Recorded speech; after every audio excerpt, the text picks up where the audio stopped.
2차로에서 1차로로 가니까 앞차를 추월하는 건 불가능하거든요. 그러면 제가 1차로에 진입했을 때 이 4대 중에 몇 번째로 서 있을 수 있을까요? 상황 판단 강사면 온갖 것들이 상황 판단입니다. 네, 안녕하세요. 에코스핏의 상황 판단 길규범입니다. 반갑습니다. 선생님 오늘 경우 알려주신다고 하셨잖아요. 맞습니다. 저희 어렸을 때 배웠던 경우의 수 같은 건가요? 네, 비슷합니다. 확률과 통계랑도 비슷할 수 있고 경우의 수도 비슷한 유형이었어요. 그러면 저 궁금한 게 선생님 혹시 예전에 수학 잘하셨었어요? 아니요.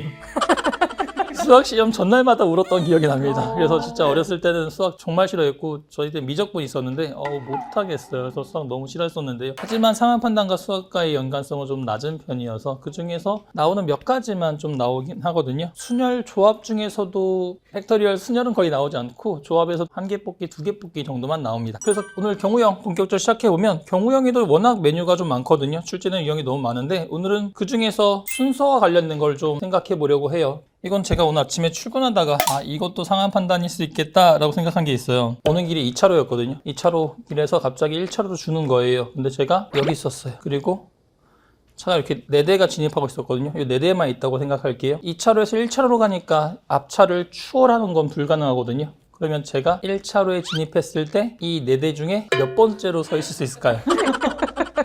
상황 판단 강사면 온갖 것들이 상황 판단입니다. 제 앞에 앞차가 한 대 있기 때문에 제가 맨 앞에 서는 거는 아예 불가능합니다. 그래서 저는 2차 다음인 2등부터 들어가면 제 뒤에는 아무도 없기 때문에 4대 중에서는 최대한 밀렸을 때 4등까지 가능하단 말이죠. 제 차가 여기 있었다고 칠게요. 이러면 저는 1차로에 진입했을 때 가장 먼저 선두에 있을 수도 있겠죠. 그 다음에 제 뒤에 한 대가 반드시 있기 때문에 제가 4대 중에 맨 마지막 4번째로 서는 거는 불가능할 거예요. 그래서 뭐냐면 제가 만약에 여기 있어서 앞에 한 대가 있었다면 맨 앞에 서는 거는 불가능하고 제 뒤에 한 대가 있었다면 제가 맨 뒤에 서는 건 불가능하거든요. 이런 순서 아이디어가 계속 나옵니다. 그래서 이거를 지난 25년 5월 20 547 특강 2회차 때 이거에 대한 아이디어를 말씀드렸어요. 그랬더니 올해 시험에 이거 관련된 2문제가 나왔습니다. 그래서 이거에 대한 얘기를 오늘 해볼 텐데요. 자료에서 흔히 말하는 매칭형에 해당되는 문제인 건데 여기서 세 번째 조건을 학생분들이 보통 어떻게 처리하시냐면 매칭을 푸는 가장 기본적인 스킬이 선지 활용이에요. 그래서 문화청, 자료청이 선지 1번의 경우는 A, D로 돼 있으니까 A의 참여자 190이 자료청 150보다 많으니까 선지 1번 괜찮고 선지 2번 B의 참여자 120인데 자료청 C의 참여자 180인 거니까 120이 180보다 많다? 이렇게 틀리고 학생분들이 가장 많이 하시는 거는 선지 하나하나 대입해서 이렇게 보시는데요. 좀 전에 순서 아이디어 알려드렸죠. 그러면 문화청이 자료청보다 많다고 하면 문화청은 바로 뒤에 자료청이 있기 때문에 가장 낮은 값이 될 수 없죠. 그쵸? 잘하시네. 그래서 보시면 문화청은 제일 낮은 값인 B가 제일 작으니까 비일 수 없는 거예요. 그래서 바로 B에 문화청이 있는 것을 지우실 수 있게 돼요. 이러면 두 개를 비교하지 않고도 바로 지울 수 있게 돼요. 이거를 5월 20일 날 했더니 이번 시험에 나왔죠. 위에 바로 자료청이 세무청보다 많다는 건데 그럼 자료청 역시도 이번에 내용 만족도인 거고요. 세무청보다 많기 때문에 자료청은 또 이 중에 가장 작은 값이 될 수 없거든요. 맞습니다. 그래서 뒤에서 또 자료청을 지우게 되면 그래서 남들보다 또 시간 단축이 가능해진 거고 이렇게 되면 3번, 5번 남았을 때 자료청, 문화청은 확정됐고요. 그러면 이제 둘 간의 운명을 갈라준단 말이죠. 그러면 첫 번째 동그라미를 적용하는 게 도움이 될지 생각해 보시고 강사 만족도가 높은 게 발명청과 세무청이라 둘의 속성이 같거든요. 그러니까 AD를 봐봤자 둘 다 충족할 거예요. 이거 가지고 둘의 운명을 가를 수는 없어요. 그래서 발명청과 세무청 중에 한 번만 적힌 조건을 찾는 거죠. 이 두 개에서 꼴찌가 될 수 없을 적용하신 다음에 두 번째 동그라미에서 자료청이 세무청보다 높단데 근데 이미 선지 활용했을 때 B가 자료청으로 정해져 있단 말이죠. 그러니까 내용 만족도 봤을 때 B가 세무청보다 높기 위해서는 세무청은 B가 되면 되는 겁니다. 그래서 이렇게 푸시는 거예요. 그래서 하나하나 선지 대입해서 보신 경우 많은데 이 아이디어가 있었던 거고 그 다음에 25년 상한 판단에도 비슷하게 풀리는 문제가 있는데요.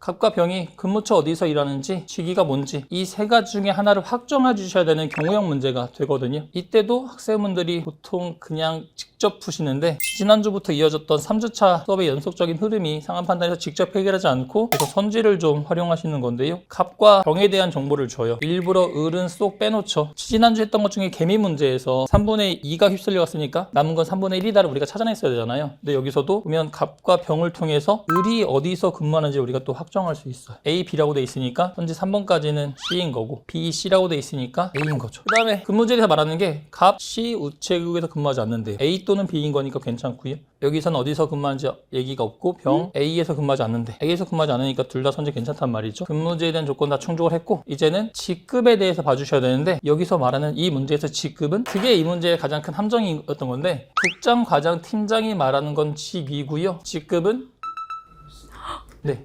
숫자가 직급이었어요. 그래서 이 문제 정답률이 꽤 낮거든요. 근데 틀리신 분들 중에 몰라서 틀리기보다는 직위 직급을 혼동하셔서 틀린 경우가 되게 많습니다. 그래서 이거는 용어의 혼동이 좀 쓰인 함정입니다. 많이들 당하셨어요. 이게 오답률 기준 5위 안에 드는 문제일 겁니다. 그래서 갑과 을은 직급이 같고요. 그 다음 병이 말하길 을이 근무하는 우체국의 어느 공무원보다도 직급이 높단 말이죠. 그러면 갑과 을은 같아야 되고 병은 그보다 높아야 되는 건데 병이 일하는 곳이 B 또는 C 우체국이란 말이에요. 그런데 B에는 4급과 5급이 있고 C에는 5급만 있어요. 급수는 숫자가 작을수록 좋은 거니까요. 본다면 A 우체국의 직급이 더 높고 B 우체국이 높고 C 우체국이 높으니까요. 병이 직급이 높기 위해서는 C 우체국일 수는 없습니다. 맞습니다. 없는 거죠. 바로 C 우체국을 지우게 되는 거고 B 우체국에서 을보다 직급이 높기 위해서는 병의 직급이 4급이면서 갑과 을은 5급으로 같아야 이 우체국에서 높아질 수 있는 셈인 거고 그래서 갑은 A 우체국의 5급이어야 되는 거니까 3, 4, 5급 중에 팀장이 되는 거고요. 그럼 뭐 답은 이미 나왔군요. 그래서 이렇게 푸시면 됩니다. 두 문제 다 높기 위해서는 가장 낮을 수 없어 라는 아이디어만 있었으면 자료 해석 문제도 상황 판단 문제도 둘 다 쉽게 푸실 수 있으셨을 거예요. 그래서 올해 적중시킨 문제였습니다.